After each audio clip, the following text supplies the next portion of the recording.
आता आपल्याला जाणवलं असेल की बॅटिंग ऑर्डर आता काही राहिलेली नाहीये. सुरुवात उद्धव साहेबांपासून झाली, मध्ये मध्ये मोठे दिग्गज नेते बोलून गेले, मध्ये मग मी ज्युनियर बॅट्समन आलेलो आहे. ओपनिंग बॅट्समन सहसा असतो तो. शेवटाला पवार साहेब आहेत, मला वाटतं त्यांच्या आधी राऊत साहेब आहेत, नानाभाऊ आहेत.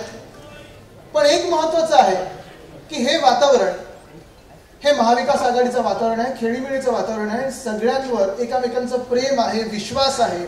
आणि ही ताकद, ही एकजूट आपल्याला जी लोकसभेत दिसली तीच पुन्हा एकदा विधानसभेत देखील दाखवायची आहे. आज इथे उभं राहताना खूप विचार येतात की काय बोलायला पाहिजे, किती बोलायला पाहिजे, कसं बोलायला पाहिजे. अनेक दिग्गज नेत्यांनी त्यांची मतं मांडलेली आहेत, महाराष्ट्राचे विषय मांडलेले आहेत. पण पुढे काही बोलण्याच्या आधी सर्वात पहिलं म्हणजे मी आपल्या सर्वांचं अभिनंदन करतो, कारण आपण महाविकास आघाडी म्हणून ह्या निवडणुकीत जिंकून दाखवलेला आहे. हा मोठा विजय आपल्याला आहे. मध्यंतरी माझे काही मित्र मध्ये सांगत होते, काही पत्रकार मित्र सांगत होते की आदित्य तुम्ही ही लोकसभा निवडणूक ह्याच्याकडे कसं पाहता. आणि मी त्यांना बोलता बोलता म्हणालो होतो की बघा आम्ही जे जिंकलोय, इंडिया आघाडी म्हणून जिंकलो, तेव्हा आदित्य तुम्ही जिंकलात कुठे, तुमचे प्रधानमंत्री कुठे बसले. आणि मी त्यांना सांगितलं की तुम्ही हे ओळखा की जी भाजपा 400 पारचा नारा देत होते, जे एक्झिट पोल कमीत कमी 350 हे आकडे दाखवत होते, त्यांना 303 वरनं देशाने 240 वर खेचलेलं आहे. इथेच महाविकास आघाडी आणि इंडिया आघाडीचा विजय झालेला आहे. जर बहुमताचं सरकार असतं तर प्रत्येकाच्या घरावर बुलडोजर आला असता. आज जर हे बहुमताचं सरकार असतं भाजपाचं, तर जे काही घोटाळे, जो काही आवाज ह्या देशाच्या जनतेला मिळालेला आहे तो राहिला नसता. आणि आज आतापर्यंत ह्या एका महिन्यामध्ये भाजपाने संविधान बदलून स्वतःचं पक्षाचं संविधान जे आहे ते आपल्याला लागलं असतं. ही निवडणूक झाल्यानंतर, आणि महाराष्ट्रात मोठा विजय झालाच, देशभरात देखील झाला, पण ही निवडणूक झाल्यानंतर भाजपवाले असतील, मिंदे सरकारमधले काही असतील, जी फुटलेली राष्ट्रवादी काँग्रेस आहे त्याच्यातले लोक असतील, ते सांगायला लागले की तुम्ही फेक नॅरेटिव्हवर बोलत होतात, फेक नॅरेटिव्हवर बोलत होतात, संविधान बदलणार होतं, हे फेक नॅरेटिव्ह होतं.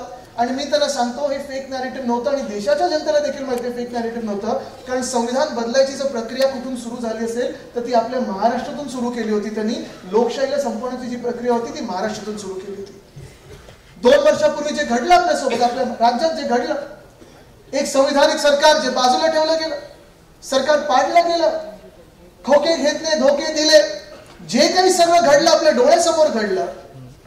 कोण वेश बदलून जात होतं, कोण हुडी घालून जात होतं, कोण मास्क घालून जात होतं. हे सगळं केल्यानंतर साधारणपणे आपल्याला वाटलं होतं की आपल्यातून जे गद्दार, आपल्यातून जे पक्ष चोर आहेत ते जे पळाले, कुठे कुठे पळाले ते, सोरात, गुवाहाटी, डोंगर झाडी वगैरे सगळं बघितलं. मग गोव्यात आले, गोव्यात येऊन टेबलावर नाचले. आणि हे सगळं केल्यानंतर जे सरकार स्थापन केलं, एक जी लोकशाहीची पद्धत आपल्यापर्यंत आतापर्यंत राहिलेली आहे ती हीच होती की आमदारकीचा राजीनामा द्या, खासदारकीचा राजीनामा द्या, निवडणुका लढा, जिंकलं तर तुमचं. पण ते न करता पक्ष चोरला, पक्षाचं नाव चोरलं, पक्षाचं चिन्ह चोरलं, दोन्ही पक्षांचं तसं केलं आणि सरकार स्थापन केलं. हे घटनाबाह्य नाही तर अजून काय आहे. जे महामानव डॉक्टर बाबासाहेब आंबेडकरांनी संविधान आपल्याला लिहून दिलेलं आहे, त्या संविधानाचा अपमान नाही, डॉक्टर बाबासाहेब आंबेडकरांचा अपमान नाही तर अजून काय आहे. लोकशाही चिरडण्याचा प्रयत्न नाही तर अजून काय आहे. आज आपण पाहत आहोत 2 वर्ष, 2.5 वर्ष तर होतील लवकरच, राज्यामध्ये एक सुद्धा निवडणूक घेण्याचा यांचा हिंमत नव्हती, प्रयत्न नव्हता. 1.5 वर्ष पुणे लोकसभा असेल, चंद्रपूर लोकसभा असेल, पोटनिवडणुका झाल्याच नाहीत का, हिंमतच नाही. जे 40 चोर पळून गेले, अलिबागवर 40 चोर जे पळून गेले, नाही ऐकून आलं, हीच घोषणा. पण हे जे पळून गेले होते त्यांच्या स्वतःच्या मतदारसंघात त्यांना उभं राहण्याची हिंमत देखील नव्हती, निवडणुकीला सामोरे जाण्याची हिंमत नव्हती. हेच काय, मुंबई असेल, ठाणे असेल, पुणे असेल, कल्याण डोंबिवली असेल, वसई विरार असेल, सोलापूर असेल, नागपूर असेल, कोल्हापूर असेल, तिथे प्रशासक बसवलेले आहेत, प्रशासकांच्या मार्फत लूट चालू आहे. पण तिथे स्थानिक लोकप्रतिनिधी, स्थानिक स्वराज्य संस्था इथे निवडणूक घेण्याची हिंमतच नव्हती. महानगरपालिका निवडणुका घेण्याची हिंमत नव्हती. पवारसाहेब ह्या तर मोठ्या निवडणुका झाल्या. मुंबई युनिव्हर्सिटीमध्ये सिनेटची निवडणूक जी असते ती देखील मागच्या वर्षी जे घेणार होते पुढच्या महिन्यात घेऊ, निवडणूक प्रक्रिया सुरू झाली तर स्थगित केली. अजूनही ती सेनेटची निवडणूक घेतली त्यांनी, कदाचित झाली तर सप्टेंबरमध्ये होईल, नाहीतर ती देखील पुढे ढकलण्याचा हे प्रयत्न करत आहेत. कारण भीती यांच्या एवढ्या मनात बसलेली आहे की भीती ही नुसतं महाविकास आघाडीची नाही तर भीती ही महाराष्ट्राच्या जनतेबद्दल त्यांच्या मनात बसलेली आहे. आज 2 वर्ष आपण पाहतोय आणि मी त्यांना हे सातत्याने सांगत आलेलो आहे, इंटरव्ह्यू मधून सांगत आलेलो आहे, कुठच्याही मंचावर गेलो तिथे सांगत असतो, विधान भवनात सांगत आलेलो आहे की चला हिंमत असेल तर निवडणुका घ्या.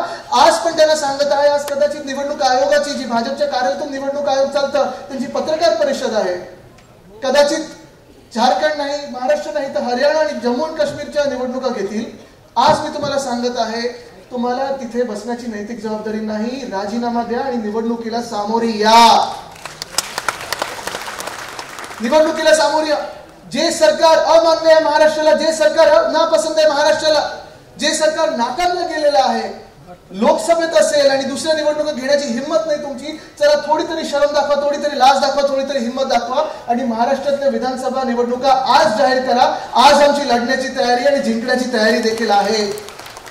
पण एवढं जर तुम्ही चांगलं काम केलं असेल, बहिणींसाठी काहीतरी चांगलं काम केलं असेल, शेतकऱ्यांसाठी जेवढं चांगलं काम तुम्ही केलं असेल असं तुमच्या मनात असेल, कारण तुम्ही काम एवढं करता आणि होर्डिंग एवढे लावता, होर्डिंगवर जेवढी चांगली कामं मला दिसतात तेवढी खरोखर महाराष्ट्रात कामं झाली असतील तर आज पुन्हा एकदा मी तुम्हाला चॅलेंज देते, आज असेंब्ली डिझॉल्व्ह करा आणि निवडणुकीला सामोरे या. पण हिंमत नाही, प्रत्येक दिवस खेचायचा, प्रत्येक दिवस खेचायचा, कारण त्यांना माहिती आहे, महायुतीला माहिती आहे. आणि महायुती म्हणजे काय आहे, महायुतीमध्ये ना महा आहे ना युती आहे, कारण एकमेकांच्या फायलिंगवर तर सह्या होत नाहीयेत आणि महाराष्ट्रासाठी काही केलंच नाही. पण आज आपण पाहतोय की हे काही भाजप जे आहे, मिंदे सरकार आहे, त्यांच्यात हिंमत नाहीये आणि प्रत्येक दिवस तो आपला, प्रत्येक दिवस लुटायचा, कारण त्यांना माहिती आहे की पुन्हा आयुष्यात महाराष्ट्रावर त्यांचं सरकार कधीही येणार नाही, महाराष्ट्र त्यांना येऊ देणार नाही आणि म्हणून महाराष्ट्राला जेवढा पैसा, प्रत्येक पैसा लुटू शकतो तेवढं लूट करायचे. मुंबई महानगरपालिका असेल, पुणे महानगरपालिका असेल, ठाणे असेल, कल्याण डोंबिवली असेल, नागपूर असेल, सगळीकडचे जे काही घोटाळे आहेत ते आम्ही लोकांसमोर आणत आहोत, सतत आणत राहिलेलो आहोत. गेल्या 2 वर्षात जी लूट झालेली आहे महाराष्ट्रामध्ये आणि मुंबईमध्ये, किती घोटाळे या लोकांसमोर आणायचे. कधी कधी आता ते अधिकारी जे आम्हाला फायली देतात ते पण कंटाळले, ते म्हणतात साहेब तुमचं सरकार लवकर आणा, किती फायली तुमच्यापर्यंत पोहोचवायच्या. पण आज आपण पाहतोय 40 चोरांना नोकऱ्या मिळालेल्या, 40 चोरांना खोके मिळालेले आहेत. आज महाराष्ट्रातला तरुण जाणार तरी कुठे हा प्रश्न उपस्थित झालेला आहे. बेरोजगारी आपल्या राज्यात असेल, आपल्या मुंबईमध्ये असेल, आपल्या पुण्यामध्ये असेल, ग्रामीण भागात असेल, शहरी भागात असेल, बेरोजगारी जेवढी वाढत आहे, महागाई जेवढी वाढत आहे, तुम्ही मला सांगा आपला तरुण वर्ग जाणार तरी कुठे आणि बघणार तरी कुठे. एका वेळी असं म्हटलं जायचं की जगात जर्मनी, राज्यात परभणी, पण आज ना परभणीमध्ये जॉब्स आहेत, ना महाराष्ट्रामध्ये कुठे नवीन नोकऱ्या मिळत आहेत. तुम्ही मला सांगा, सगळे इथे आहेत, तुम्ही वेगळ्या वेगळ्या जिल्ह्यामधून आला असाल, मला तुम्ही सांगा गेल्या 2 वर्षामध्ये एक तरी नवा उद्योग आपल्या राज्यात आलेला तुम्ही ऐकलंय का? ऐकलंय का नाही? एकाच्या तरी खात्यात म्हणजे हे खोके मिळतात तसं नाही, पण सॅलरीचे पैसे वेळेवर किंवा नोकरी मिळणारे सारखे कुठे येतात का? सगळे जे काही येते ते पाठवतात पलीकडे, सगळे जे काही येतात ते एक तर कॉन्ट्रॅक्टर आवडता, माझा लाडका कॉन्ट्रॅक्टर ही योजना 2 वर्षापासून सुरू आहे, नाही तर माझा आवडतं राज्य ही दुसरी योजना सुरू आहे. बघा, गुजरात बद्दल आपलं काही वैर नाही, काही राग नाही, काही त्यांच्याबरोबर दुश्मनी नाही. अनेक गुजराती इथे महाराष्ट्रात राहतात, मुंबईत राहतात, जे स्वतः देखील तिथे नोकऱ्यांसाठी आज हट्ट करत आहेत आणि असेच भटकत आहेत, कारण आज महाराष्ट्रामध्ये नोकऱ्या मिळत नाहीत. पण आपण जर पाहिलं असेल पोलीस भरतीसाठी 17,500 पदं होती, 17,500 पदभरतीसाठी किती लाख मुलं आली इथे? 17.5 लाख, 18 लाख तरुण इथे आले मुंबईमध्ये. अनेक जिल्ह्यांमध्ये हे देखील आंदोलन झालं की तुम्ही पावसाळ्यात काय भरती घेताय, काय टेस्ट घेतात, पण सगळं नाही ऐकता त्याला इथे बोलवलं गेलं आणि बोलवल्यानंतर मरीन ड्राईव्हवर झोपायला लावलं, जोगेश्वरीमध्ये पुलाच्या खाली, उड्डाण पुलाच्या खाली झोपायला लावलं.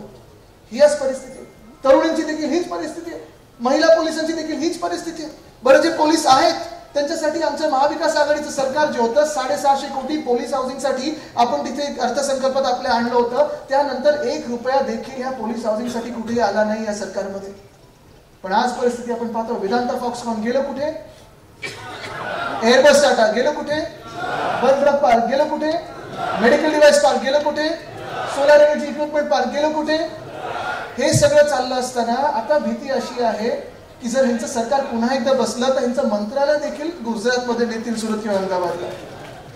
आज ही लढाई जी आहे ही महाराष्ट्र विरुद्ध गुजरात नाहीये, आज ही लढाई मराठी विरुद्ध गुजराती नाहीये, पण आज ही लढाई जे महाराष्ट्र विकायला निघालेले आहेत त्यांच्या विरुद्ध आहे. ही लढाई महाराष्ट्राच्या स्वाभिमानाबद्दल आहे, ही लढाई महाराष्ट्राच्या अस्मितेबद्दल आहे, ही लढाई महाराष्ट्राच्या आत्माबद्दल आहे. आणि आज मी तुम्हाला विचारत आहे की पुढच्या काही काळांमध्ये 2, 3, 4 महिने जेवढेही राहतील आपल्या आता उरलेले ह्या खोके सरकारचे, आपल्यामध्ये भांडणं लावण्याचा प्रयत्न होईल. आपण विखुरले जाणार आहोत का? नाही. आपल्या महाविकास आघाडीमध्ये भांडणं लावण्याचा प्रयत्न होईल, गैरसमज निर्माण करण्याचा प्रयत्न होईल. आपण विखुरले जाणार आहोत का? नाही.